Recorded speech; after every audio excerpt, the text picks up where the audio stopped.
में उनके बेटे को मारने की कोशिश की गई।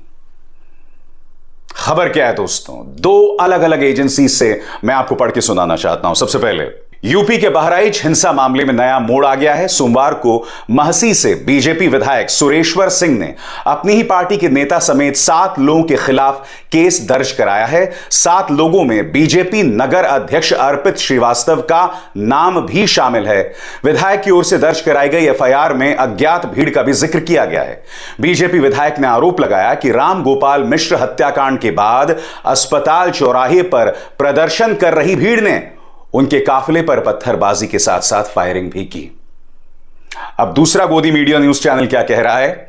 बहराइच हिंसा मामले में सोमवार को नया मोड़ देखने को मिला। महसी से बीजेपी विधायक सुरेश्वर सिंह ने अपनी ही पार्टी के 7 कार्यकर्ताओं के खिलाफ एफआईआर दर्ज करवाई है।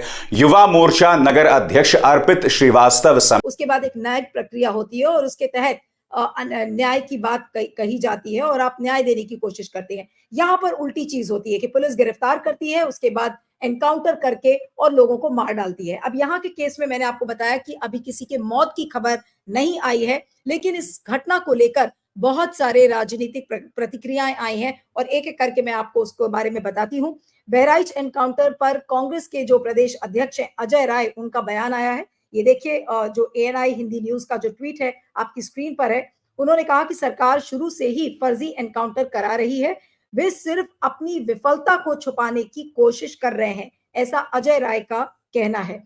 उसके बाद अब आप ये देखिए कि कितनी कट्टरता फैल रही है और दोनों तरफ, हिंदू, चाहे हिंदुओं में हो चाहे मुसलमानों में हो, इतनी ऑर्थोडॉक्सी, इतनी कट्टरता आपको कहां ले जाएगी समाज में, आप ये सोचिए। और एक बयान मैं आपको दिखाती हूँ जिसको सुनकर आप थोड़ा सा हैरान करेंगे, और ये बयान है कि सोशल मीडिया में सांप्रदायिक सौहार्द को बिगाड़ने के उद्देश्य से भ्रामक सूचना जैसे मृतक को करंट लगाना, तलवार से मारना एवं नाखून उखाड़ना आदि बातें फैलाई जा रही हैं, जिसमें कोई सच्चाई नहीं है।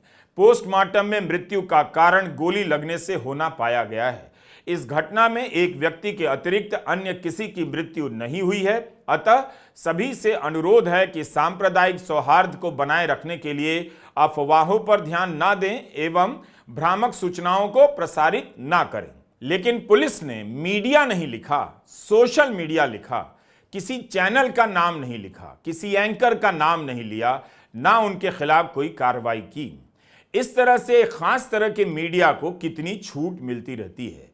क्या इन एंकरों और इनके चैनलों ने पुलिस की सफाई के बाद माफी मांगी, कोई खेद जताया? कुछ आप भी पता कीजिए। बीजेपी नेता नुपुर शर्मा ने भी यह झूठ फैलाया, मगर बाद में उन्होंने और वो मकान 40 साल, 30 साल, 35 साल पुराने बने हुए हैं। अब आप सोचिए, जब वो मकान बने होंगे तो सड़क से उनकी दूरी का नियम मात्र 20 फीट रहा होगा, 30 फीट रहा होगा। 2012-13 में तो मेरे ख्याल से जो राष्ट्रीय राजमार्ग होते हैं उनका अब कोई बुलडोजर का नाम नहीं ले रहा। बीजेपी के विधायक सुरेश्वर सिंह ने कार पर गोली चलने के आरोप लगाए हैं, उसी का वीडियो कम से कम चलाया जाए।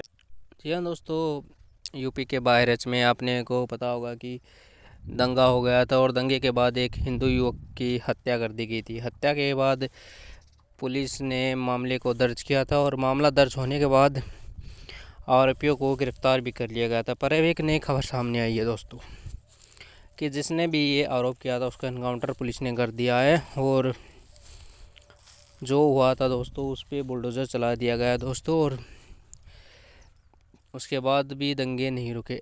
मुझे एक बात बताइए दोस्तों, जब आप किसी धार्मिक स्थल के सामने से निकलते हो और आप वहाँ ऐसे नारे लगाते हो तो दंगा होना लाजमी है, ठीक है। उस युवक की हत्या कर दी गई, इसमें हिंदू मुसलमान का कोई दोष नहीं है। दोष है उन लोगों का जो अराजकता को बढ़ावा देते। कुछ ऐसा जमा के तत्वों की वजह से समाज कितना पीछे चला गया है, ठीक है। कुछ तत्वों की वजह से जहाँ पे समाज पे बात आ जाती है, कुछ लोगों की वजह से। पर समाज ऐसा है नहीं दोस्तों, जैसे कि आप समझते हैं। यहाँ हर समाज में ऐसे लोग होते हैं। और अब बहराइच में जो है दोस्तों बुलडोज़र चला दिया गया है दोस्तों और आरोपी का इनकाउंटर कर दिया गया है दोस्तों।